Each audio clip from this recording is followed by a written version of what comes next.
Yang terhormat Ketua Dewan Pengurus Daerah Pegiat Anti Narkoba Indonesia DPD PAN Kota Kediri, yang saya hormati dan saya banggakan pengurus DPD PAN Kota Kediri,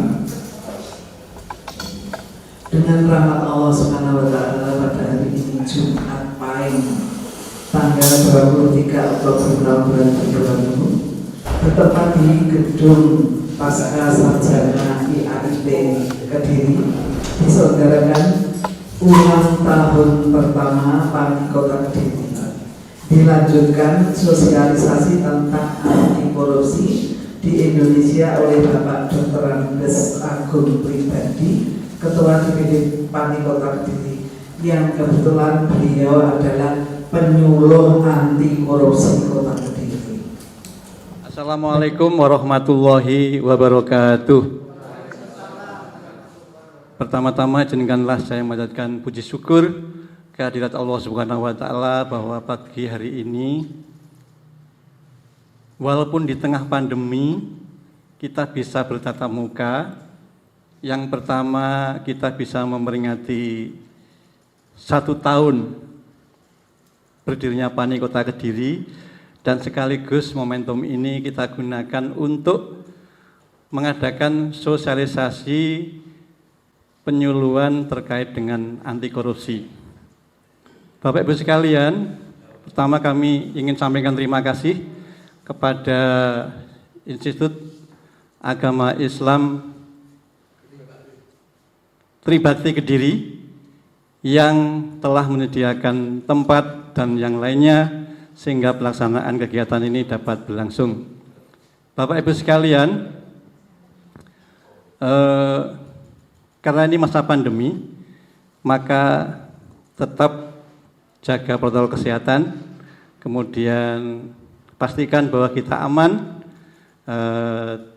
duduk santai, fokus pada penyuluhan ini, dan kami dalam kesempatan ini mengambil tema pribadi berintegritas, kunci pemberantasan korupsi tuntas.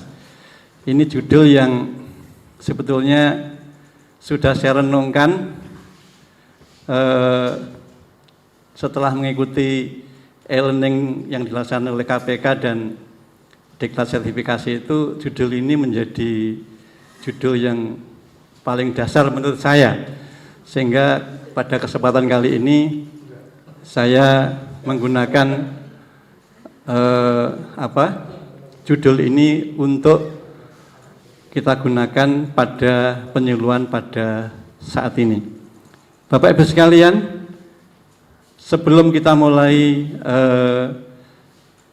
acara penyuluhan lebih lanjut dengan judul ini, maka akan kami bagi link untuk pretest terlebih dahulu. Silahkan sekarang dibuka pretestnya. Soal-soalnya sudah masuk? Sudah masuk semuanya? Kita beri waktu hanya 3 menit sampai 5 menit. Silahkan, tidak usah dipikir terlalu dalam. Sudah dikirim. Iya, sudah langsung dikirim, tidak apa-apa. Begitu selesai, langsung dikirim, silahkan. Kita tunggu mungkin sampai maksimum 5 menit lah, kalau memang. Pak Jamil, enggak? Nanti nyusul aja. Oh, nyusul, ya. Harusnya enggak nyusul. Diambil dulu Pak Jamil, diambil. Kalau nyusul namanya enggak pretest, nanti post test. Ya, silahkan. Tapi saya ingin semua pulang dengan perasaan percaya diri. Saya bukan bagian dari orang-orang yang memperjualbelikan kewenangan. Saya bukan bagian dari orang-orang yang menggerogoti pemerintahan karena kewenangannya dijual dengan rupiah-rupiah itu. Sudah cukup ya? Berikut, next slide berikut.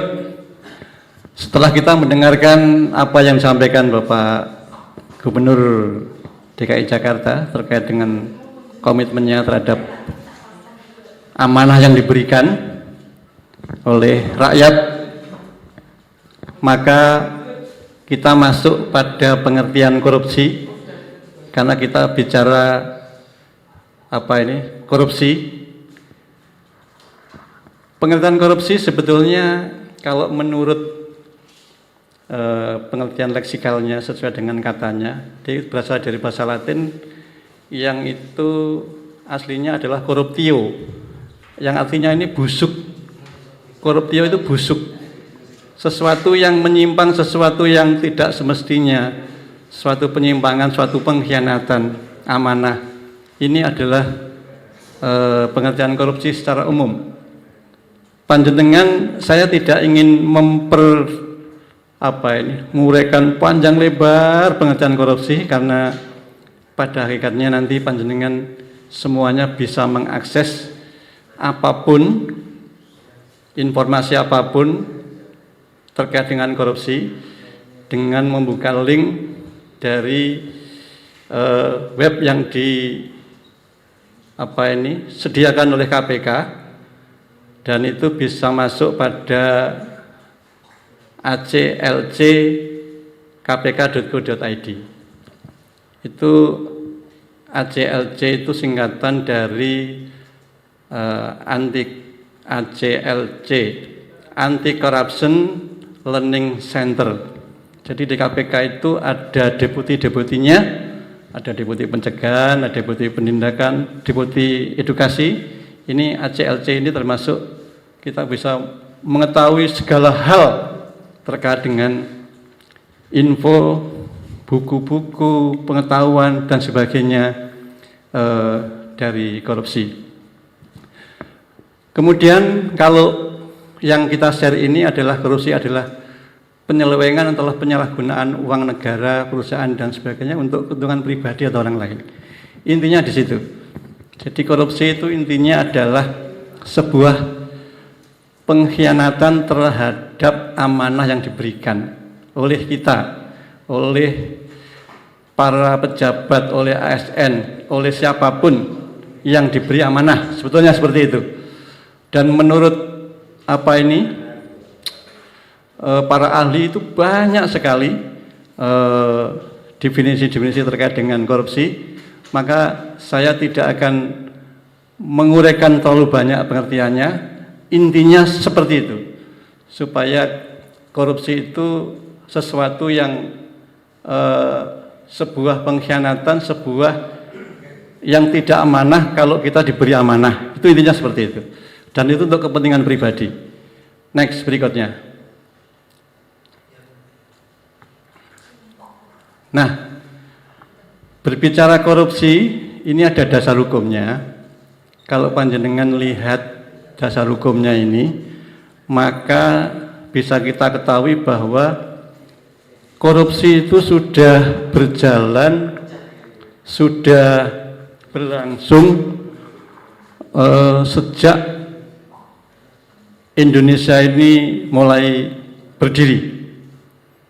Itu bisa kita lihat peraturan yang dibuat, dan bahkan kalau menurut sejarahnya, korupsi itu jauh sebelum penjajah Belanda di Indonesia itu datang, korupsi itu sudah ada, sudah berlangsung. Zaman kerajaan itu sudah ada istilah korupsi. Bahkan kalau di literasi ini, korupsi itu sudah berlangsung sejak abad ke-8 di Indonesia. Makanya kalau berbicara korupsi, dasarnya ini bisa kita lihat sejak tahun 57 ini sudah diterbitkan peraturan terkait dengan dasar pemberantasan korupsi. Berikut. Dan ini tidak akan saya perpanjang karena yang terakhir itu adalah Undang-Undang Nomor 31 Tahun 99, Jungto Undang-Undang Nomor 20 Tahun 2001 terkait dengan pemberantasan korupsi. Berikut. Nah, saya termasuk yang menyukai pendapatnya Aristoteles ini. Ini beliaunya hidup kira-kira 384 sebelum Masehi berarti sebelum Nabi Isa lahir, beliau sudah mengatakan begini, semakin tinggi penghargaan manusia terhadap kekayaan materi, maka semakin rendahlah penghargaan manusia terhadap harkat kehidupan, kebenaran, keadilan, kesusilaan, dan nilai-nilai kemanusiaan. Makanya korupsi ini sebetulnya kalau filosofinya manusia itu hidupnya itu yang dianggap sukses itu adalah orang-orang yang sukses secara materi, maka orang akan berlomba-lomba secara materi mengumpulkan materi sebanyak-banyaknya sehingga biar dianggap sukses dengan cara apapun. Dan ini sudah menunjukkan bahwa persoalan korupsi ini hampir sama dengan persoalan narkoba, Bapak-Ibu sekalian. Tidak persoalan lokal, regional, nasional, tapi juga persoalan global. Dimanapun ada korupsi. Maka barangkali ini perlu ada reorientasi hidup kita, bahwa hidup itu seharusnya tidak berfokus pada materi. Kalau hanya pada materi, maka akan seperti ini kejadiannya. Dan itu sudah dikatakan oleh Aristoteles sejak abad ketiga keempat sebelum Masehi. Luar biasa. Jadi persoalan korupsi ini persoalan penghargaan manusia terhadap nilai-nilai kemanusiaan, penghargaan manusia terhadap kebenaran, keadilan, kesusilaan, dan nilai-nilai kemanusiaan itu bisa direduksi, ditutupi, bahkan dihancurkan oleh penghargaan manusia terhadap sebuah kekayaan materi. Dan itu berlangsung terus. Dan saya nanti kita ada tanya jawab ya. Di Kota Kediri itu termasuk yang sudah punya ranking pelayanannya, dinas DPM-nya. Sekarang DPM, kemarin BPM. Saat saya masih di sekretaris dinas BPM itu masih BPM. Kami pun pernah studi banding ke Kota Bandung yang bagus sekali Pak pelayanannya BPM-nya itu. IT-nya bagus sekali. Ternyata di kemudian hari setelah Kominfo sini studi banding ke sana, kepala dinasnya dengan stafnya kena OTT Pak. Kena OTT. Luar biasa. Jadi strateginya adalah penindakan. Tapi ya orang kapok-kapok, tadi kita bahas. Kemudian juga dari pendidikan kita ini, dan ini termasuk melibatkan partisipasi publik Bapak. Ini seperti saya ini walaupun sedikit-sedikit ini ya termasuk sudah ono sumbangsi kalau KPK ini Pak untuk pemberantasan korupsi. Dan kalau panjenengan nanti misalnya ada klik dengan persoalan korupsi itu, ingin menjadi penyuluh seperti sekarang ini saya baru pertama kali menyuluh ini, kalau masih nyonyol-nyonyol ya mohon maaf nih. Jadi masih sangat dibutuhkan penyuluh-penyuluh anti korupsi, betul Pak Dewi ya. Jadi kalau tidak salah Indonesia ini membutuhkan sekitar 7.000 penyuluh anti korupsi. Sekarang yang ada itu, pertama saya pernah mendengar 150 orang baru. Terus kemudian kemarin itu ada sumber lagi 800 orang, saya nggak tahu yang mana yang benar. Tapi walaupun begitu artinya masih banyak peluang Pak. Di Jawa Timur itu baru satu Pak penyuluh anti korupsi yang tingkat pratama ini, seperti saya ini. Nantinya kalau lulus ini pratama itu baru satu, namanya Pak Badrus. Dari Sumeneb, orang Sumeneb itu orang pemerintahan, inspektorat sana. Wah, enggak berhenti Pak. Wah, sana sini terus enggak berhenti satu-satunya. Sampai akhirnya kemarin KPK itu bekerja sama dengan BPSDM Provinsi Jawa Timur melalui Pemda Sekota Kediri. Awalnya itu ada sekitar 600 atau 800 Mbak Dewi ya. 800 peserta yang mendaftar. Tahu-tahu seleksi sambil kayak 200, kemudian tahu-tahu baru sekitar 70 yang lulus e-learning, E-learning itu electronic learning, jadi kita belajar mandiri di rumah. Saya sudah pernah nge-share ya sertifikat saya itu. Bukan untuk pamer semata sebetulnya, semata itu terakhir ya. Tapi siapa tahu nanti ini bisa memberi motivasi kita. Itu hanya sekitar kemarin yang ikut diklat itu hanya sekitar 57 orang. Yang lulus 54. Jadi KPK luar biasa, saya sudah merasakan. Jadi kalau nggak tahan, nggak kuat gitu, jiwa raganya nggak kuat. Seperti yang di Lumajang ya.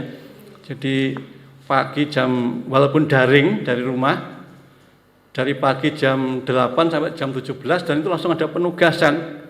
Kita bisa sampai malam kalau enggak. Itu. Jadi kalau saya tidak dibantu anak saya yang kebetulan kuliah di Jember terus di rumah itu, persoalan IT-nya itu yang jadi persoalan. Di samping udah lelah, pressure dan sebagainya. Nggih.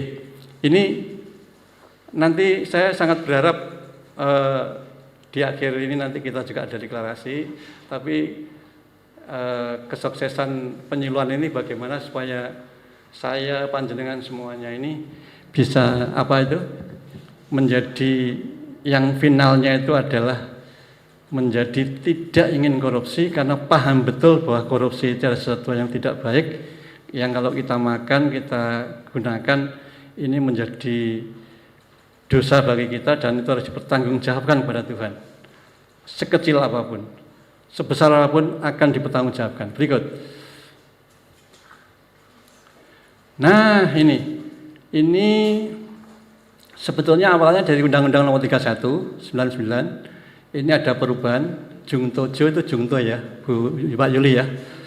Jungto perubahan Undang-Undang Nomor 20 tahun 2001 karena pemberantasan korupsi itu harus jelas, tidak multitafsir.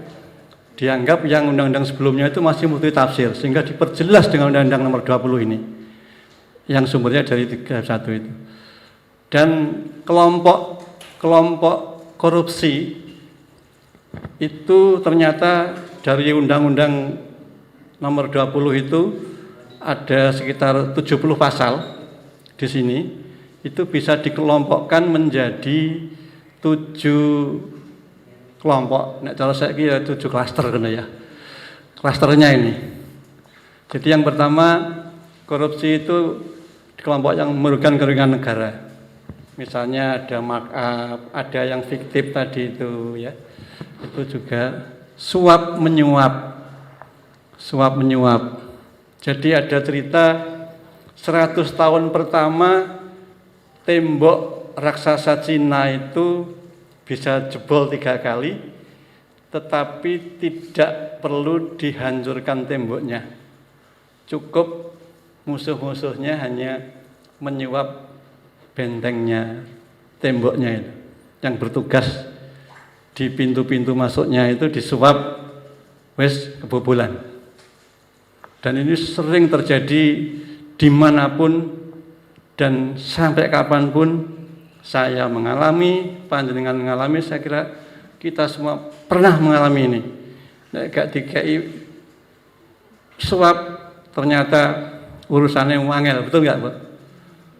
Saya pernah punya pengalaman itu dan sudah saya masukkan, saya tuangkan di ini, integritas saya. Jadi adik kandung kecelakaan di tempat yang benar posisinya, sudah damai dengan yang kecelakaan itu sampai meninggal beberapa tahun yang lalu itu. Ternyata begitu mau mengambil barang bukti mobilnya ini juga wangelnya minta ampun, harus mengeluarkan bayar. Lah ini suap menyuap. Penggelapan dalam jabatan sama, saya kira juga demikian, banyak hal, termasuk promosi jabatan. Ya, Bu Juari ini sudah ngalami ya. Untuk bisa menduduki jabatan itu jadi korban, sehingga termasuk saya, karena pangkat saya terakhir itu mentok selama 15 tahun di 4C-nya, di 4B-nya. Saya 4B 25, tidak bisa masuk menaik ke 4C karena tidak naik eselon. Sama, mungkin Bu Jual ini juga sama. Sampai pensiun mentok situ, akhirnya kenaikan pangkatnya 1 tingkat 4C itu karena pensiunnya itu. Seandainya itu bisa dipromosi eselonnya naik dari eselon 3A ke 42B, itu bisa sampai 4C dan seterusnya. Itu sudah kita alami. Apa tidak pernah ditawari? Ditawari, tapi tidak kita respon. Berkali-kali. Ini fakta, bukan. Saya tidak menceritakan siapapun. Bayar. Wah, jangan luar biasa. Di era-era sebelum ini, Mas Abu ini, wah luar biasa. Saya jadi pelaku. Banyak yang ngeluh ke saya, Pak. Banyak yang ngeluh ke saya. Akhirnya saya pun juga berpikir positif. Wes toh saiki diambil positif. Jadi iki padha karo diajari awake dhewe iku bekerja lillahi ta'ala tenan, wis ora usah arep-arep jabatan ora apa-apa, wis lillahi ta'ala. Nek sing mereka ngono beno, sing penting awake dhewe gak. Karena ini hukum karma akan berjalan. Tahu tidak tahu, suka tidak suka, setuju tidak setuju, hukum karma itu berjalan pada siapapun. Yang penting kita tidak. Sudah gitu. Ini pemerasan juga sama. Pemerasan itu cirinya adalah kalau ada ancaman. Kan kayak tak anu lah. Sering tau gitu itu. Wah, hati-hati dengan media sosial. Kadang-kadang kenalan di Facebook, tahu-tahu disuruh piye ngono, akhirnya terus kene ora piye gitu loh. Bajunya itu dilepasin gitu loh. Akhirnya terus dipakai pemerasan. Nek ora pakai duit, buat duit tak unggah. Lah itu sering terjadi, ini fakta, bukan ngerasani siapapun, ya. Curang sama curang. Wis mestine nek regane iki 100 ya ngomong 100. Ora ngono kuwi. Benturan kepentingan tadi sudah kita sampaikan. Jadi seorang pejabat yang diberi amanah harusnya bisa membedakan ini kepentingan pribadi atau kepentingan masyarakat. Ini kalau punya kepentingan di situ, maka nanti pada saat ngambil keputusan jadi punya kepentingan di situ, ada kepentingan di situ. Nah sekarang itu mafia itu konon sudah mulai diatur, mulai di undang-undangnya. Aturan-aturan diatur semuanya supaya bisa memberi jalan yang lain. Wah, luar biasa banget. Nah, ini gratifikasi ini yang saya pun juga sebenarnya menikmati juga, Pak, pada saat itu.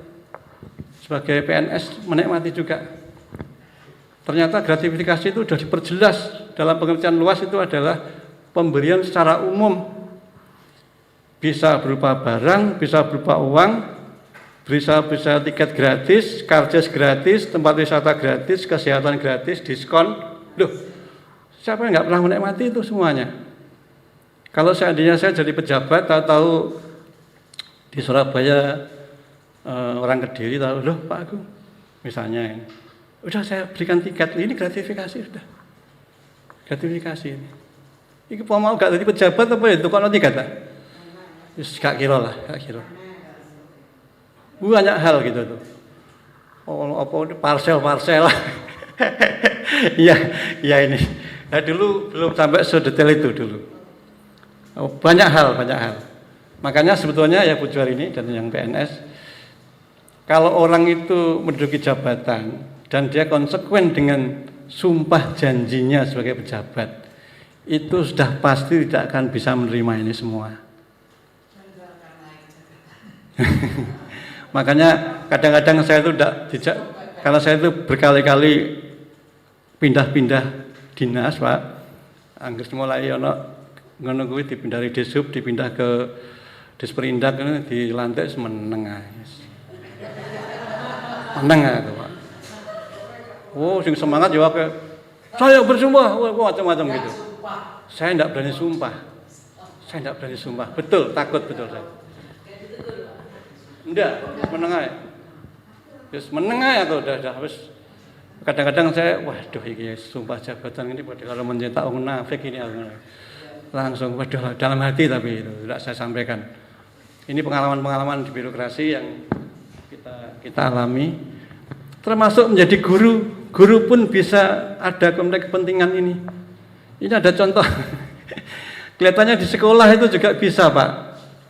Ada cerita begini. Ini nanti saya juga akan cerita. Sudah pernah cerita. Jadi ada anak sekolah ngomong sama bapak ibunya, Pak, saya ingin memberikan hadiah kepada ibu guru, pada penjaga sekolah. Wah, orang tuanya senang. Orang tuanya senang. Dikasihlah itu gurunya.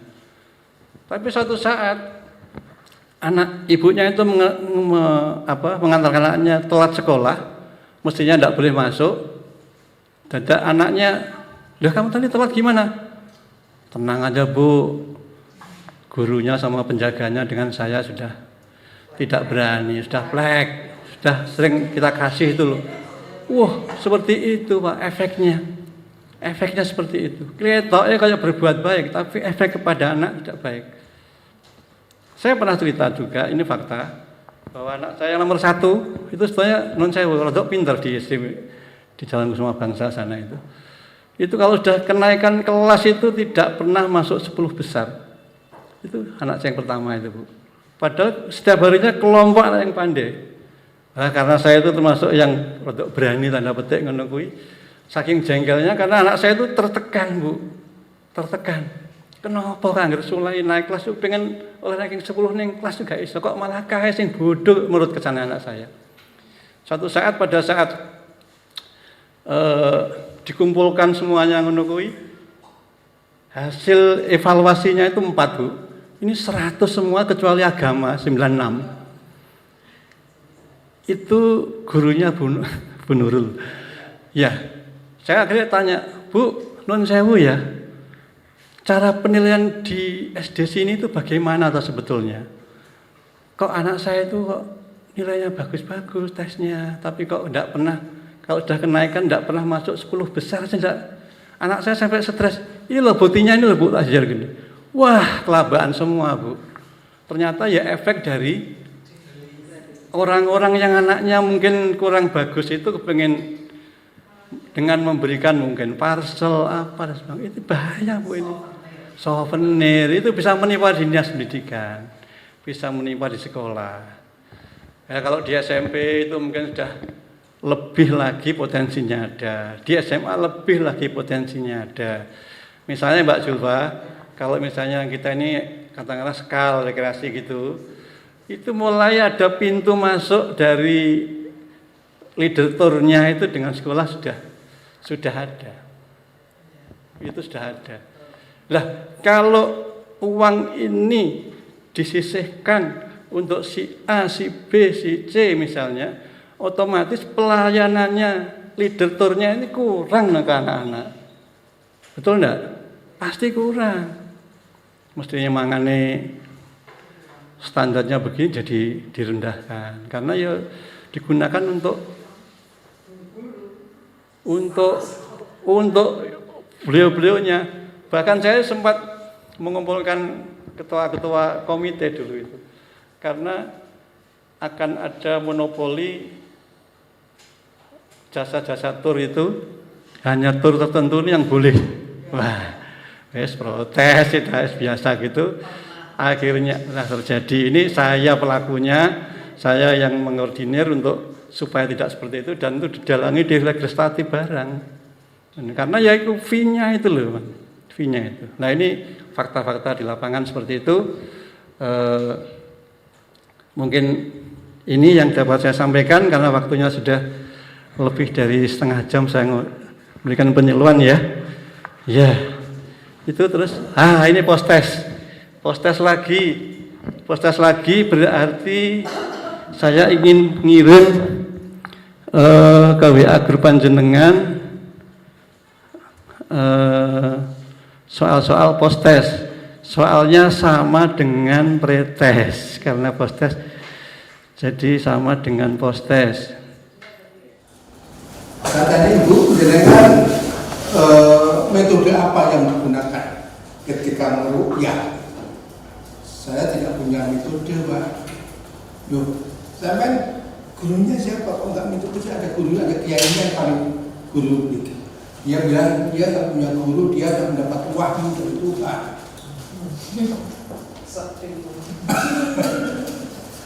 Maksudnya apa? Ilmu yang tidak digurukan bisa dolor sendiri, sesat dan menyesatkan. Ilmu apapun harus ada gurunya. Ya Tuhan oke, itu memang Tuhan kita, tapi kan harus ada kiai-kiai. Maka tema di sini adalah orang yang memiliki ilmu pengetahuan, punya integritas. Saya pernah matur Pak Aku dikatakan, orang yang baik itu seperti apa? Orang yang memiliki ilmu pengetahuan. Yang kedua, orang yang memiliki adab, al-adab. Yang ketiga, asyidku, orang yang jujur. Dan yang keempat adalah orang yang wal amanah, orang yang bertanggung jawab, orang yang berintegritas. Pertanyaannya adalah begini Pak, saya setiap tahun hari raya mesti mendapat parsel dari masjid, dari lembaga, dari bank. Bahkan kemarin dari Pasapu diberikan keramik 1 dus dan sarung BHS.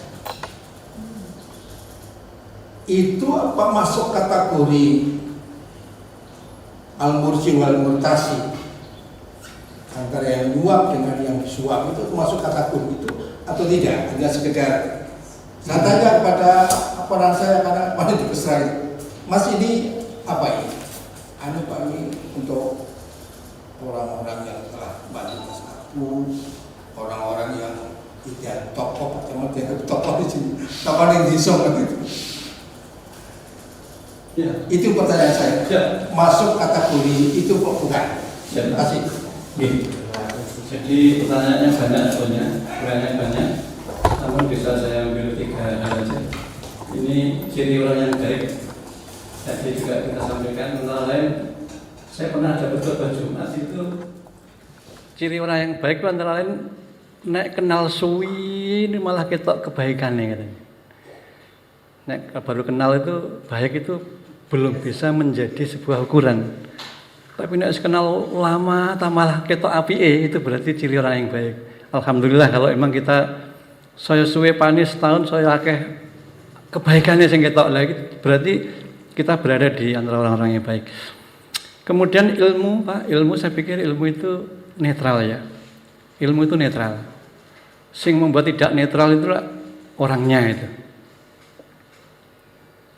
Dan sesuatu bisa disebut ilmu itu kan juga ada spesifikasinya ya Bu ya. Kalau kita dulu waktu kuliah belajar ilmu dan ilmu pengetahuan itu kan ilmu itu pertama syaratnya ada objek, baik itu formal maupun material, ada metodenya, ada sistematikanya, sifatnya universal, dan itu antara lain sifat-sifat ilmu itu ya. Maka kalau ilmu itu berada di tempat orang-orang yang punya integritas, orang-orang yang tidak punya akhlakul karimah, itu benar pada kalau senjata itu Pak ya. Senjata ini tangannya polisi yang berintegritas ya aman Pak.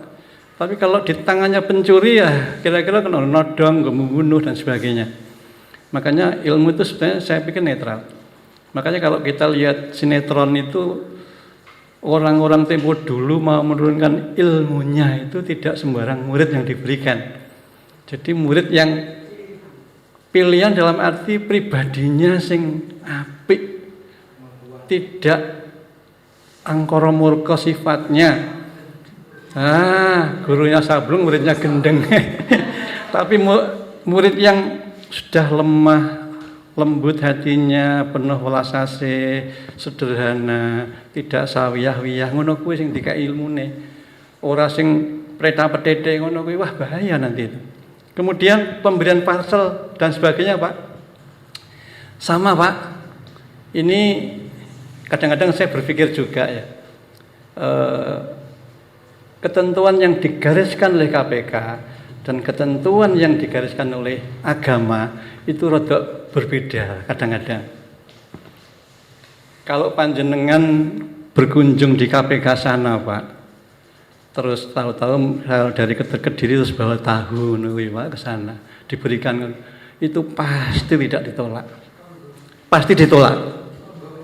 Tidak boleh Pak.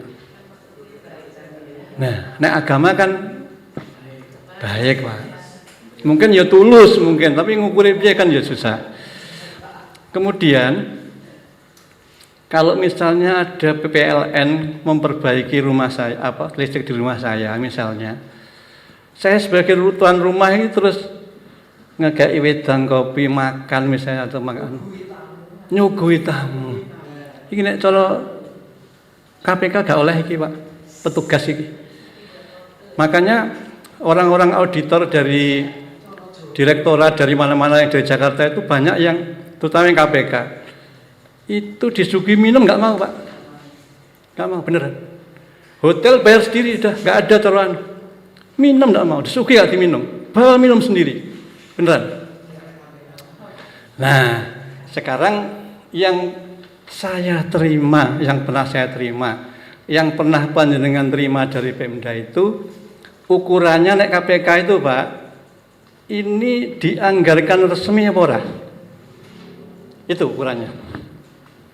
Kalau Pemkot itu menganggarkan resmi melalui RKA dan sebagainya, dari melalui dinas dan sebagainya, itu berarti halal menurut KPK, halal, tidak kena. Itu Pak. Ada pertanggungjawabannya. Ya, saya menyuluh misalnya saya diundang. Kemarin sudah ada yang, ini saya diundang Bang loh, senang hati. Tahu-tahu saya begitu baru ceramah terus diseseli duit ini. Ini tidak boleh KPK Pak. Tetapi kalau ini sudah saya anggarkan Pak Agung tanda tangan, boleh itu. Jadi resmi apa tidak itu loh masalahnya di situ. Itu masalahnya di situ Pak Jamal. Ini butuhan loh ya, butuh pemahaman sing rodok jeru ngene iki. Nek mung macane konsep tok kangelan jawab ngene iki, Pak. Bener. Karena setiap saat akan seperti ini. Aku wingi ya wis napa ngono kuwi kira-kira waktu di KNPI kuwi. Aku wis ora nyangka belas ya ana dikon keterangan yang KNPI terus tahu-tahu disangoni wis ora mikir belas ngono kuwi. Bakal ono banner barang. Begitu mulai terus arep status Vespa terus dilebokno ngene. Lah, ini menurut saya iki untung enggak belum melok iki. Ini menurut KPK Pak ya. Ini beneran, ini bukan guyon. Dalam dianggarkan apa tidak? Ada pertanggungjawaban. Itu kalau tidak ada pertanggungjawabannya, uang itu dari nggak tahu dari mana, itu yang tidak boleh. Kami marah